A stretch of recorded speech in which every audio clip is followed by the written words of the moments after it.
సైతానుగాడు చాలా కుయుక్తిపరుడండి. వాటి గురించి ఏం రాస్తుందంటే దొంగ, అబద్ధికుడు, మోసగాడు అనే కాదు, వాడు ఒక తంత్రగొట్టు. ఏం కొట్టువాడు? తంత్రగొట్టు. అంటే తంత్రాలు ప్రయోగిస్తాడు వాడు, వ్యూహ ప్రకారం ఫైట్ చేస్తాడు. ప్లాన్ లేకుండా, ప్రణాళిక లేకుండా వాడు చేయడు. అలా వాడు ఉపయోగించేటువంటి తంత్రాలలో ఈరోజు ఒక కీలకమైన విషయం మన మనస్సును కూర్చున్నది. దీన్ని మీరు జాగ్రత్తగా వినండి. ఇంటికి వెళ్ళి కూడా మళ్ళీ ఒకసారి లైవ్ పెట్టుకొని వినండి. కనీసం 2-3 సార్లు వింటే కానీ హృదయానికి ఎక్కనటువంటి విషయం ఇది. ఇతరులకు కూడా తెలియజేయండి, అవసరం ఇది. అందుకే నేను ఇంతగా చెప్తున్నాను. రెండు తంత్రాలు మీకు చెప్తాను. 2 తంత్రాలు. మన మనస్సు మీద జరిగే యుద్ధాలలో మొట్టమొదటిది అవమానము. మనల్ని అవమానపరచుట, మనల్ని కృంగదీయుట, మనల్ని బలహీనపరచడానికి వాడు వాడుకునేటువంటి ఆ తంత్రాలలో మొట్టమొదటిది అవమానపరచుట, అవమానంగా మనల్ని మాట్లాడుట. తప్పకుండా రాసుకో బిడ్డ, నీ హృదయంలో భద్రం చేసుకో, నీ పెన్నుతో నోట్స్ మీద కూడా రాసుకో. అవమానం. దీనికి బైబిల్లో అనేక నిరూపణలు ఉన్నాయి. అందుకే నేను మీకు ఈజీగా బాగా అర్థమయ్యేది దావీదు కాబట్టి దావీదే చూపిస్తాను. ఇప్పుడు తమ్ముడు యుద్ధానికి సిద్ధపడ్డాడు. అన్న తన ప్రాణాన్ని పణంగా పెట్టడానికి తెగించలేకపోయాడు. తమ్ముడు సిద్ధపడ్డాడు. తమ్ముడు యుద్ధానికి సిద్ధపడ్డప్పుడు సహజంగా అన్న ఏం చేయాలంటే ఎంకరేజ్ చేయాలి. అరే నాకు ధైర్యం లేదురా, నువ్వు సిద్ధపడ్డావు తమ్ముడా, పోరా, కనీసం నువ్వు పోయి గెలిస్తేనన్నా ఆ పేరు మా ఇంటికన్నా వచ్చిద్ది, నువ్వు గెలిచినా వచ్చిద్ది, చచ్చినా కూడా మాకు పేరు వచ్చిద్ది, పర్వాలేదు పోనాయనా అని ప్రోత్సహించాలి. కానీ ఇక్కడ ఏలియాబు భౌతికమైన ప్రేమకు లోనై భావోద్రేకానికి గురై తమ్ముణ్ణి బలహీనపరచ చూశాడు, అవమానపరిచి. దానికి ఏలియాబు వాడిన పదాలు ఏంటంటే నీ గర్వమును, నీ హృదయ చెడుతనమును నేను ఎరుగుదును.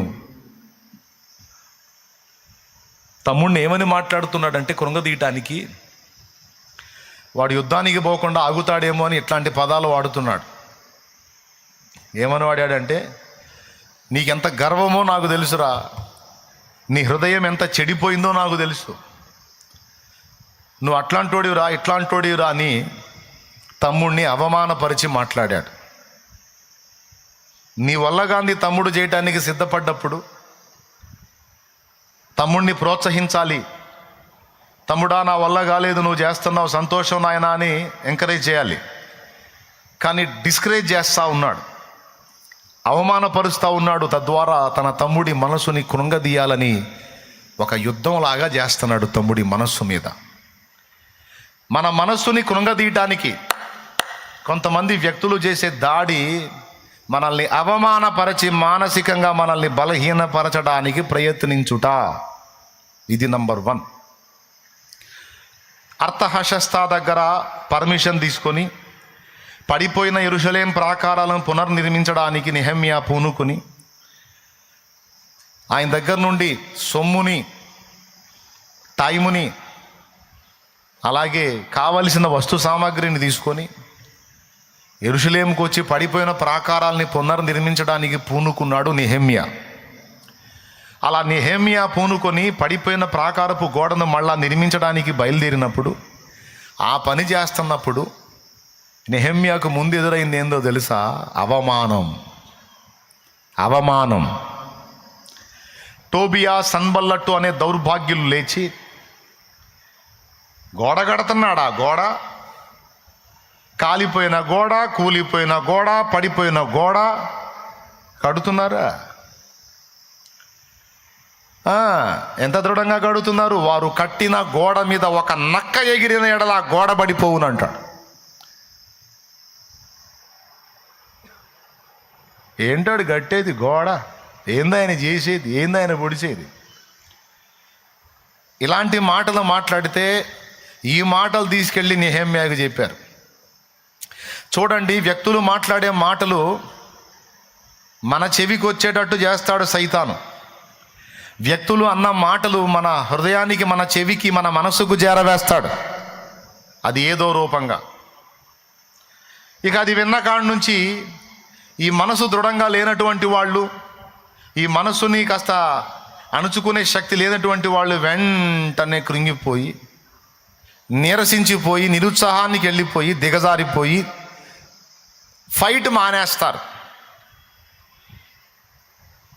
పోరాటం ఆపేస్తారు. ఇక చివరికి ఎలా అయిపోతారంటే, నా కష్టాన్ని ఎవరూ గుర్తించకపోగా అందరూ నన్ను అవమానపరుస్తున్నారు, నన్ను అవమానంగా మాట్లాడుతున్నారు, నన్ను ఎట్లా అంటున్నారు, అట్లా అంటున్నారు, అసలు నేను ఎందుకు బతకాలి, సస్తే పోయిద్ది కదా అని వెంటనే మనోళ్ళు ఫైనల్గా పోయేది సావుకాడికి. ఎందుకు సావాలనుకున్నారు? అవమానం ఎదురైందంట. అప్పివలసినోడు తిట్టాడంట, అవమానం ఎదురైందంట. భర్త తిట్టాడంట, అవమానం ఎదురైందంట. భార్య తిట్టిందంట, అవమానం ఎదురైందంట. తల్లిదండ్రి తిట్టారంట, అవమానం ఎదురైందంట. పక్కోడు నవ్వాడంట, అవమానం ఎదురైందంట. పక్కోడు ఏడిచాడంట, అవమానం ఎదురైందంట. కాబట్టి ఇన్ని రకాలుగా అవమానం ఎదురైంది కనుక ఇంకా నేను చచ్చిపోతే పోయిద్ది. వాడి తంత్రం చూడండి, ఒక మాటతో నిన్నెట్లా కొట్టేస్తున్నాడో వాడు చూడు. వెధవ ఒక మాటను ఉపయోగించి నీ నరాల వీక్నెస్ని వాడు తెప్పిస్తున్నాడు చూడు. ఎంత సామర్థ్యం ఉన్నా, ఎంత టాలెంట్ ఉన్నా, ఎంత సమర్థుడైన నిన్ను ఒక వెధవగా చేసి నిలబెట్టి నీ అంతటా నువ్వే చచ్చేటట్టు నీకు ఆలోచనలు వచ్చే విధంగా సైతాను కుట్ర చేస్తున్నాడు. చెవులు గలవారు ఆత్మస్వరం ఇందురుగాక. దానికి వాడు ఎక్కడెక్కడ ఎవడెవడు వాగిన వాగుళ్ళన్నీ నీ మనసుకు చేరవేస్తూ ఉంటాడు. అది వ్యక్తుల ద్వారా కావచ్చు, వస్తువుల ద్వారా కావచ్చు, ఏ విధంగానైనా. అయితే ఇక్కడ నెహెమ్యాను చూసినా, దావీదును చూసినా, దానియేలును చూసినా, యోసేపును చూసినా, వీళ్ళందరి మీద మానసిక యుద్ధం జరిగింది ముందు. బైబిల్లో ఇంకా భక్తులందరూ వీళ్ళందరినీ పక్కన పెడితే మన టాప్ హీరో, మన హీరో ఎవరో?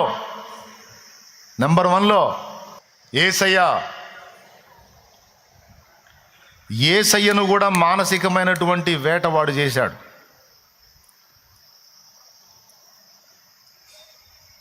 యేసయ్యను కూడా అడుగడుగున శాస్త్రుల రూపంలో, పరిసయ్యుల రూపంలో, సద్దూకయ్యుల రూపంలో, యూదుల రూపంలో 4 విధాలుగా యేసు ప్రభుని అవమానపరిచే మాటలు మాట్లాడుతూ, ఆయన్ని హేళన చేస్తూ, అవమానపరుస్తూ, తృణీకరిస్తూ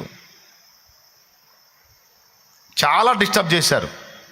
మనం జాగ్రత్తగా యేసయ్య లైఫ్ని చదివితే అర్థమైంది మనకి ఈ సంగతి. అబ్బా, మానసికంగా ఆయన్ని కూడా చాలా వేటాడారు కదా అనిపిస్తుంది.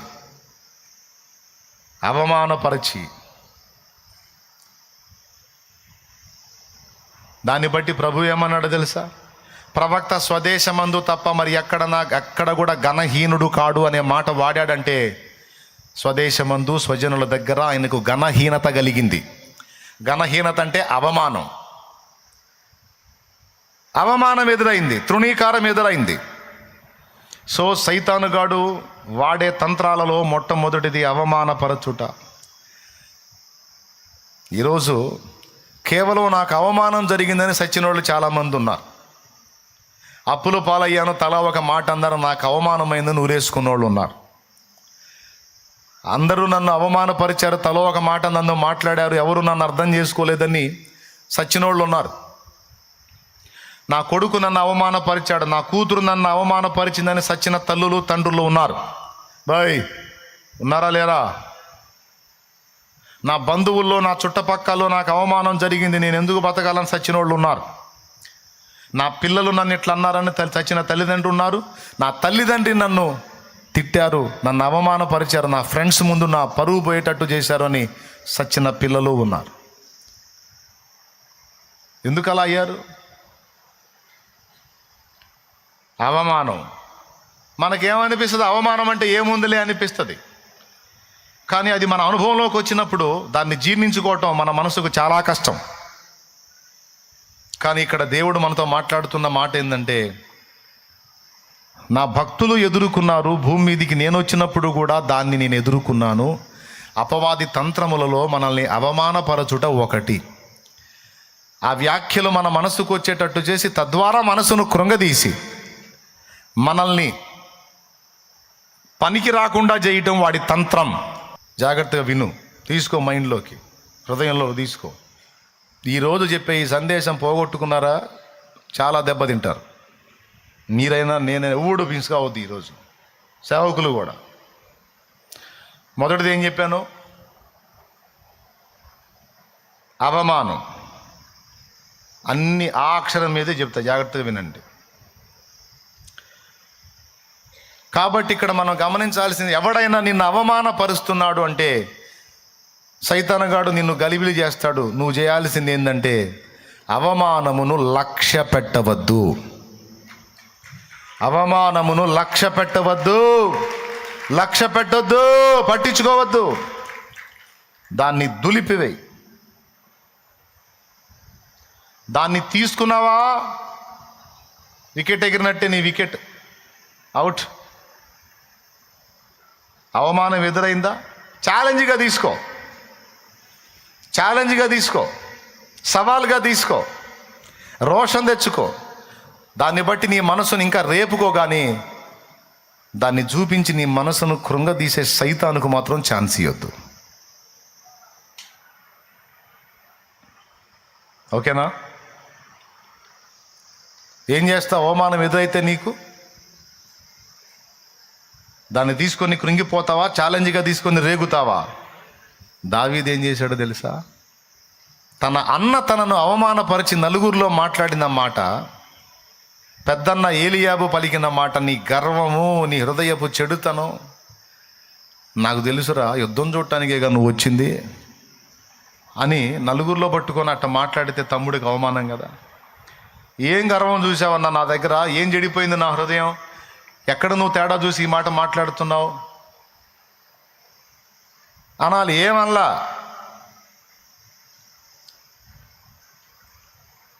ఏమనలా. ఏమంటిని? నిన్ను మాట మాత్రము కదా పలికి తిని, ఏం చేశాను, నేనేం పోయానా ఏంది, ఊరక నువ్వు అనవసరంగా టెన్షన్ పడి మాట్లాడతావు అని అక్కడ ఆ మాట అని పక్కకు వచ్చి దాన్ని దులిపేసి మళ్ళా ఇంకొక దగ్గరికి పోయి అదే ప్రకారము పలికెను అన్నాడు. అంటే కృంగిపోయాడా లేకపోతే రోషం తెచ్చుకున్నాడా? దయచేసి చెప్పండి నోరు తెరిచి. మరి ఈరోజు కొంతమంది ఎందుకు, నాకు అక్కడ అవమానం ఎదురైంది, నాకు ఇక్కడ అవమానం ఎదురైంది, నాకు అలా అవమానం ఎదురైంది, నాకు ఇలా అవమానం ఎదురైంది, నేను ఎందుకు బతికుండాలి, నేను చచ్చిపోతే పోయింది కదా అని మీ హృదయంలో మీరు ఎందుకు ఆలోచించుకొనుచున్నారు? మీ మనస్సులో మీరు ఎందుకు ఆలోచించుకుంటున్నారు? నువ్వేం ఆలోచిస్తున్నావో పరిశుద్ధాత్మకు తెలియదా? నువ్వెలా దిగజారిపోయావో దేవుని ఆత్మకు తెలియదా? నువ్వేమనుకుంటూ ఇక్కడికి వచ్చావో, ఏమనుకుంటూ అందులో లైవ్లోకి వచ్చావో, ఏమనుకుంటూ జూమ్లోకి వచ్చావో, నీ హృదయంలో ఏం ఆలోచన ఉందో నా దేవుని ఆత్మకు మొత్తం తెలుసు. నేనేమనుకున్నానో తెలుసు, ఏమనుకుంటున్నానో తెలుసు, నువ్వేమనుకున్నావు, ఏమనుకుంటున్నావు తెలుసు.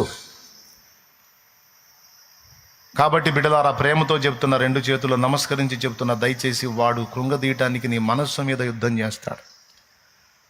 వాడి వాడి వాడి కుట్రకు బలి కావద్దు. యేసయ్య సైతం తన ఎదుట ఉన్న అవమానమును లక్ష్య పెట్టలేదని రాసుంది గ్రంథములో. అవమానమును లక్ష్య పెట్టక అన్న మాట ఎక్కడుందో తీస్తారా? హెబ్రీయులకు రాసిన పత్రిక, జాగ్రత్తగా వినాలి, ఎవ్వరు మిస్ కావద్దు ఈరోజు నేను చెప్పే అంశాలు. 12వ అధ్యాయము 2వ వచనం. తీశాడు కష్టపడి మావాడు. చెప్పు. ఇంత గొప్ప సాక్షి సమూహము మేఘము వలె మనల్ని ఆవరించినందున మనము కూడా ప్రతి భారమును సులువుగా చిక్కులు పెట్టు పాపము విడిచిపెట్టి విశ్వాసమును కర్తయు దాన్ని కొనసాగించు వాడునైన యేసు వైపు చూచుచు మన ఎదుట ఉంచబడిన పందెములో ఓపికతో పరిగెత్తుదుము. ఆయన తన ఎదుట ఉంచబడిన ఆనందము కొరకై, ఆయన తన ఎదుట ఉంచబడిన ఆనందము కొరకై అవమానమును నిర్లక్ష్య పెట్టి అది సిలువను సహించి. అవమానమును నిర్లక్ష్య పెట్టాడంట. ఎంత అవమానం జరిగిందండి యేసయ్యకి. ఈరోజు చిన్న మాట అవమానం నీకు ఎదురైతే నేను చేస్తా, నేనెందుకు బతకాలి, తూనా బతుకు పాడుగానని రకరకాలు అనుకొని మానసికంగా చచ్చావు, శారీరకంగా కూడా చావటానికి సిద్ధమవుతున్నావు. యేసయ్య పొందిన అవమానాలు నువ్వు పొందావా? అసలు ఆయన ఎక్కడ, నువ్వెక్కడ? నెత్తి మీద రూపాయి పెడితే దమ్మిడికి జల్లవు నువ్వు, నేను దమ్మిడికి జల్లను. మన బతుకులు మనం ఇంత మాటకి ఇంతసేటు పీక్కొని గందరగోళం అవుతాం. అదే ఆయన సుప్రీం అండి, రారాజండి, ఆయన కింగ్ ఆఫ్ కింగ్స్ అండి.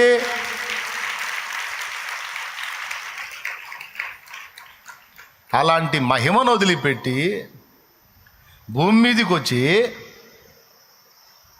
బీదరికపు జీవితాన్ని జీవించి, సొంత దోనే లేదు, మళ్ళా చెక్క పనోడు వడ్రంగం పని చేశాడు కానీ సొంత పడవ కట్టుకోలా. నక్కలకు బొరియలు ఆకాశ పక్షులకు నివాసములు కలవు గాని మనుష్య కుమారుడు తలవాల్చుకున్నట్టుకైనా స్థలము లేదన్నాడు నా ప్రభు. ఏమంటే అరచేతుల దెబ్బలు తిన్నాడు, పిడిగుద్దులు తిన్నాడు, అన్నిటికంటే దారుణమైన అవమానం థూ అని ముఖం మీద ఉమ్మితే ఆ ఉమ్మును సహించాడు. ఎంత అవమానం అది! నిన్ను చూసి పక్కన ఒక మాట అంటే తట్టుకోలేవు, పక్కన ఉమ్మితే కూడా నువ్వు వాడిని పోయి కలబడతావు. వాడు ఒకసారి ఊస్తే 2 సార్లు, వాడు నిన్ను చూసి ఊస్తే నువ్వు 2 సార్లు థూ థూ అని ఊస్తావు. ఎందుకు? వాడిని రెచ్చగొట్టాలి, వాడిని గెలిచుకోవాలని. నువ్వు అవమానం తట్టుకోలేవు. కానీ ఎంత దారుణమైన అవమానం అంటే, అందరికీ పైనున్నవాడు, దేవదూతలకు పైనున్నవాడు ఆకాశం నుండి భూమి మీదకి వచ్చాడంటే దేవదూతల కంటే కిందికి వచ్చాడు. భూలోకం మీద మానవులు ఉన్నారు, భూమి మీద. ఈ భూమి కింది భాగంలోకి వెళ్ళాడు, పాతాళలో కంటే మనుషుల కంటే కూడా కిందికి తగ్గించుకున్నాడు. అందరికీ పైనున్నవాడు దేవదూతల కంటే కిందికి వచ్చాడు, మానవుల కంటే కిందికి వెళ్ళాడు. చెరను చెరగా కొనిపోయినన్నప్పుడు భూమి యొక్క క్రింది భాగములకు దిగాడని అర్థం ఉంది. అంటే ఎంత తగ్గించుకున్నాడో చూడండి. తన ఎదుట ఉంచబడిన ఆనందము కొరకై అవమానమును నిర్లక్ష్యపరిచి అన్నిటికంటే తగ్గించుకుని ఇప్పుడు అన్ని నామముల కంటే పైనామాన్ని పొందాడు.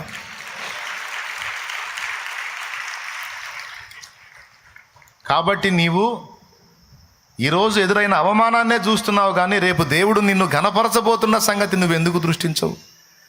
నువ్వు లక్ష్య పెట్టాల్సింది, దృష్టించాల్సింది మాయ్ నిద్రమొహమా, జాగ్రత్తగా విను.